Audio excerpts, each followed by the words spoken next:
Assalamualaikum dan salam sejahtera. Diucapkan kepada Dr. Al-Amin dan rakan-rakan. Saya Nik Nasri bin Nordin, bernombor matrik 149056. Hari ini saya akan menjadi pembentang berkaitan dengan soalan huraikan maksud disiplin. Yang keduanya ialah huraikan tingkah laku remaja bermasalah berdasarkan teori. Dan akhir sekali, bagaimana kefahaman tentang teori tingkah laku remaja bermasalah ini dapat membantu guru dalam meningkatkan disiplin di sekolah. Bagi menjawab persoalan yang pertama, iaitu berkaitan dengan maksud disiplin. Istilah disiplin berasal daripada bahasa Latin iaitu disciplina, yang merujuk kepada kegiatan belajar dan mengajar.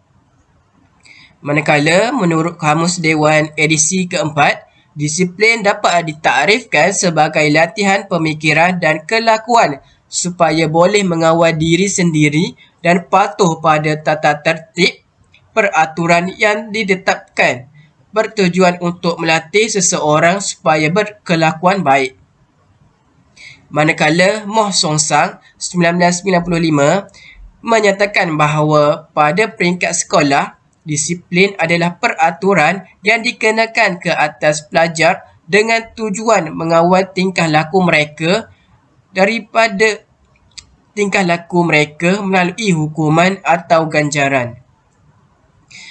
Panduan Am Disiplin Sekolah 1981 mendefinisikan disiplin sebagai peraturan yang dipersetujui oleh sesuatu kelompok atau badan masyarakat bagi mewujudkan tingkah laku yang baik demi kesempurnaan kehidupan masyarakat. Laporan Jawatankuasa Kabinet mengkaji pelaksanaan Dasar Pelajaran 1979 mendefinisikan disiplin sebagai: pertamanya ialah kesanggupan seseorang menghormati dan mematuhi undang-undang. Keduanya ialah kesanggupan bekerja atau membuat sesuatu dengan cukup tertib. Yang ketiga ialah kesanggupan menghormati hak individu lain dan tidak mengganggu kepentingan orang lain. Yang keempat, mengamalkan tingkah laku yang baik. Yang kelima, mengamalkan semangat tolong-menolong. Yang keenam, membaiki keadaan yang sedia ada, menerusi usaha yang membina. Dan akhir sekali ialah sanggup berkhidmat kepada masyarakat. Soalan yang kedua ialah huraikan tingkah laku remaja bermasalah berasaskan teori. Sebelum saya menjelaskan teori-teori, lebih baik kita mengetahui maksud atau definisi tingkah laku dan maksud tingkah laku bermasalah. Definisi tingkah laku merupakan segala tindakan manusia yang boleh diperhati, diukur dan dinilai serta sebarang perbuatan yang dilakukan sama ada secara tidak sedar ataupun sedar. Pada dasarnya, tingkah laku adalah segala apa yang diperkatakan atau dilakukan oleh individu tersebut. Manakala definisi tingkah laku bermasalah pula merupakan tingkah laku yang tidak normal atau digelar sebagai abnormal behavior yang ditakrifkan sebagai terkeluar dari nilai dan norma sosial manusia yang bertentangan dengan tingkah laku normal. Nazar Muhammad 1990 berpendapat bahawa tingkah laku bermasalah sebagai tingkah laku yang mengganggu perjalanan kehidupan.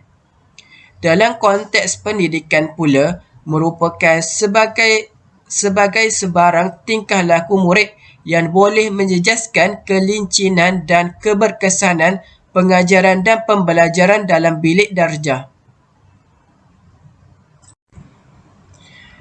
Yang kedua, mendapat teori kekecewaan teori tingkah laku remaja bermasalah oleh Sigmund Freud. Yang pertamanya ialah teori pembelajaran sosial. Teori ini menjelaskan keduanya teori kekecewaan agresif. membicarakan teori ajukan sosial Divin.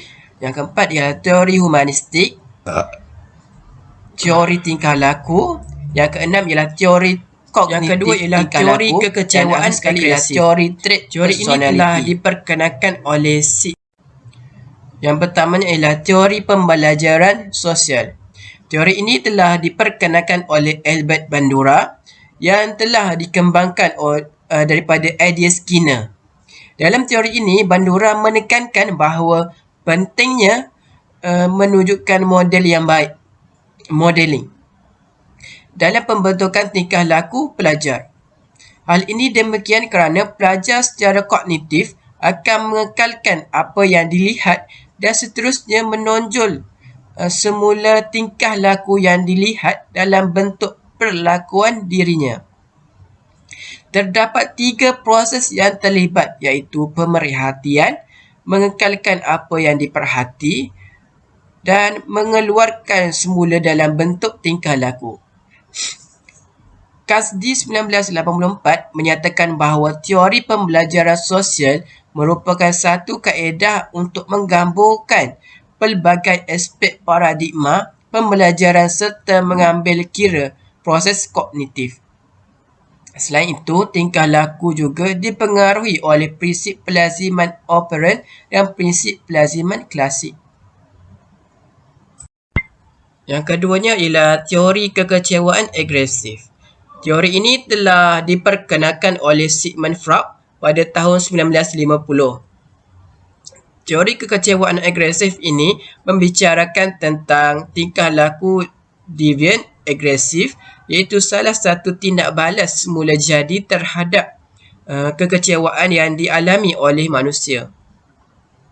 Setiap individu mempunyai kecenderungan semula jadi atas faktor biologi menjadi agresif apabila kecewa. Kenyataan ini disokong oleh Kern dan Moyes 1961 yang menyatakan bahawa tingkah laku agresif adalah disebabkan kekecewaan berdasarkan hipotesis kekecewaan yang telah dikaji oleh mereka.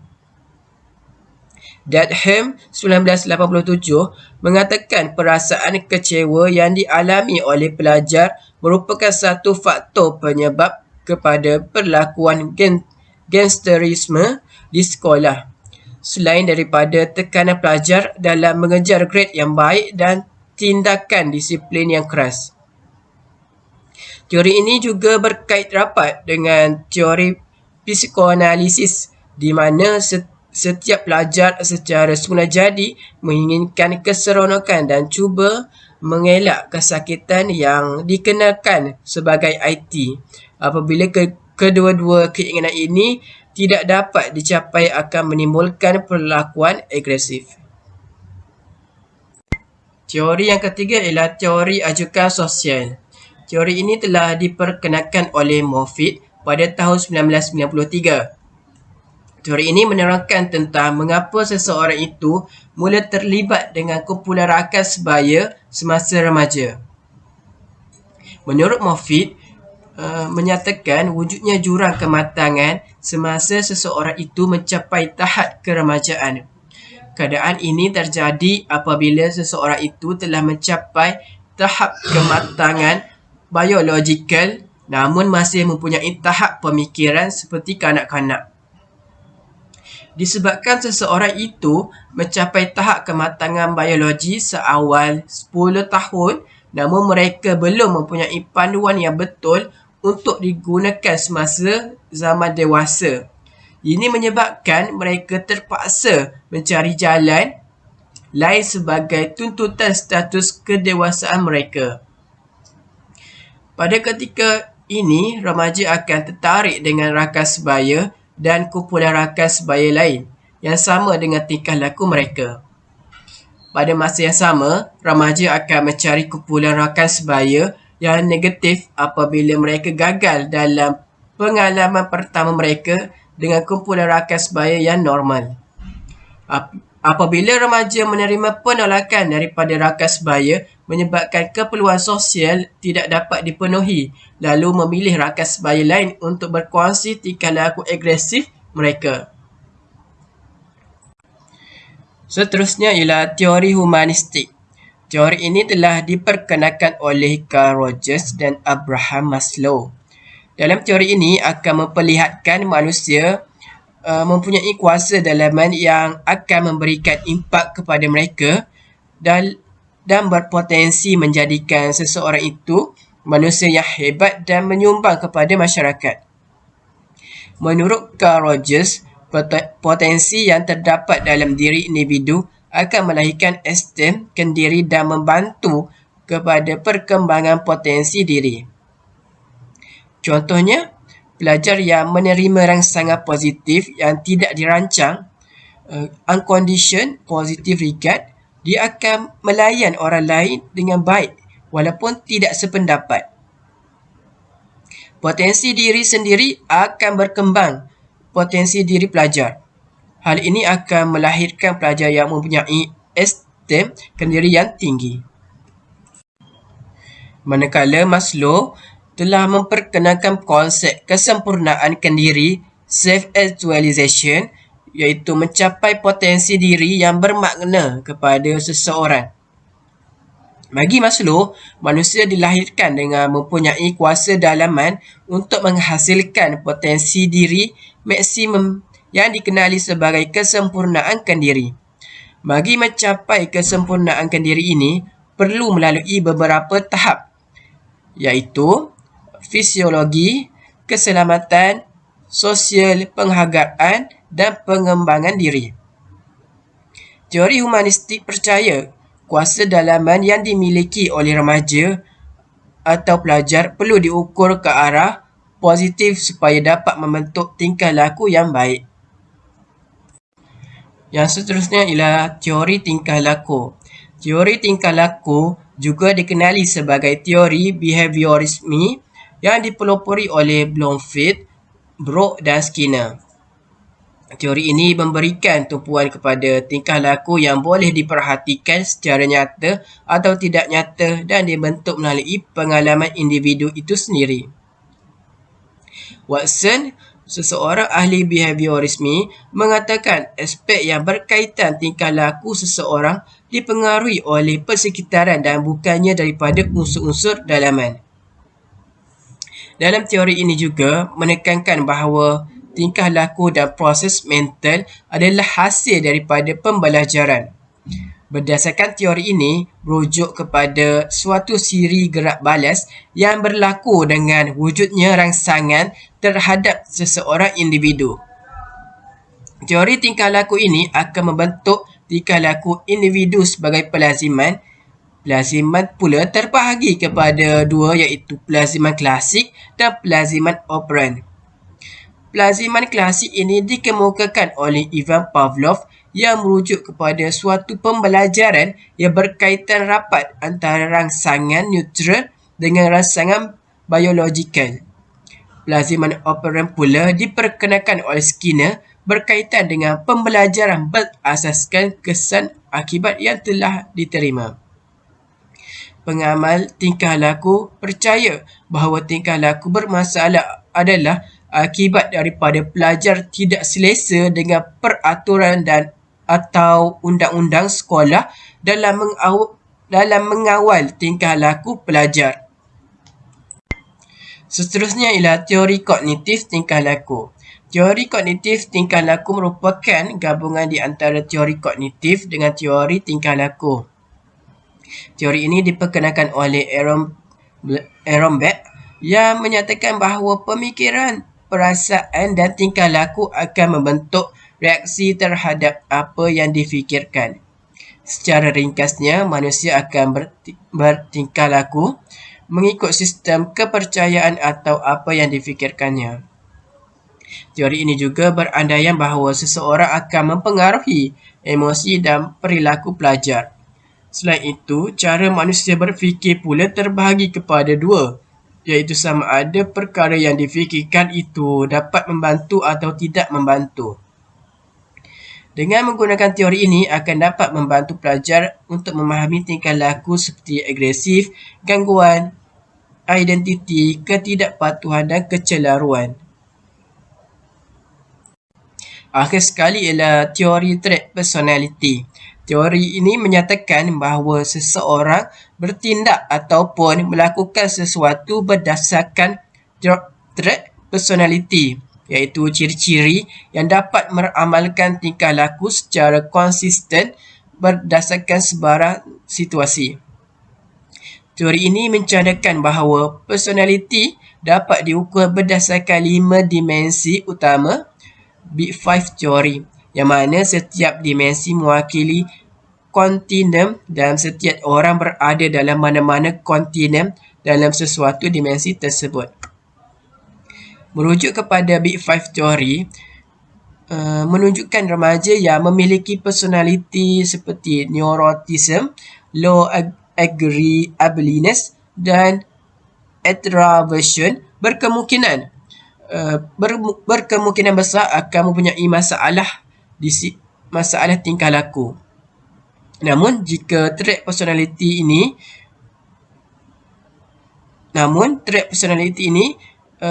berat sebelah jika kita menganggap semua pelajar yang memiliki trait akan berakhir sebagai pelajar yang bermasalah. Okey, di soalan yang ketiga, iaitu bagaimanakah kesefahaman tentang teori tingkah laku remaja bermasalah ini dapat membantu guru dalam meningkatkan disiplin di sekolah. Cara teori pembelajaran sosial membantu guru dalam meningkatkan disiplin di sekolah. Teori pembelajaran sosial ini menegaskan bahawa tingkah laku yang dihasilkan melalui peniruan ataupun pemerhatian. Oleh itu, guru perlulah menjadikan modeling yang terbaik kepada pelajar. Oleh itu, pengurusan bilik darjah merupakan aspek yang penting kepada guru. Teori boleh digunakan untuk menggalakkan dan mengajar tingkah laku melalui peneguhan dan ganjaran. Sebagai contoh, pelajar dipuji oleh guru kerana berani untuk menjawab soalan kuis sejarah. Ini secara tidak langsung akan merangsangkan pelajar yang lain untuk meniru tingkah laku pelajar tersebut. Pelajar yang ditegur dan dipanggil oleh guru kerana meniru akan tidak ditiru oleh rakan-rakan yang lain. Yang kedua ialah seseorang guru itu perlulah mempelbagaikan kaedah pengajaran dan pembelajaran. Guru perlulah mendapat perhatian murid terlebih dahulu seperti penggunaan bahan pengajaran yang menarik, iaitu dengan menggunakan YouTube. Penggunaan ICT membantu pelajar dalam menyiapkan maklumat dengan mudah dan memahami. Ini secara tidak langsung membantu guru untuk meningkatkan tingkah laku positif pelajar. Yang ketiga ialah guru perlulah memberikan motivasi kepada pelajar. Motivasi terbahagi kepada dua, iaitu motivasi intristik dan motivasi ekstristik. Motivasi intristik merujuk kepada motivasi dalaman, manakala motivasi ekstristik merujuk kepada motivasi luaran. Sebagai contoh, motivasi ekstristik seperti guru memberikan sijil dan hadiah bagi pelajar yang mendapat keputusan yang cemerlang dalam peperiksaan. Cara teori tingkah laku membentuk guru dalam meningkatkan disiplin sekolah, iaitu dengan memberikan peneguhan positif kepada pelajar. Memberikan ruangan untuk mengiktirafkan diri setelah berjaya melakukan sesuatu perkara. Guru memilih peneguhan yang bersesuaian dengan pelajar. Contohnya, hadiah, pujian, wang tunai, membawa ke lawatan menarik. Ini dapat membentuk rangsangan dan motivasi kepada pelajar untuk melaku dengan lebih bersungguh-sungguh dalam sesuatu perkara. Ini secara tidak langsung dapat menghindari atau meningkatkan disiplin pelajar itu di sekolah. Yang seterusnya ialah peneguhan negatif. iaitu dapat merangsang perubahan tingkah laku pelajar.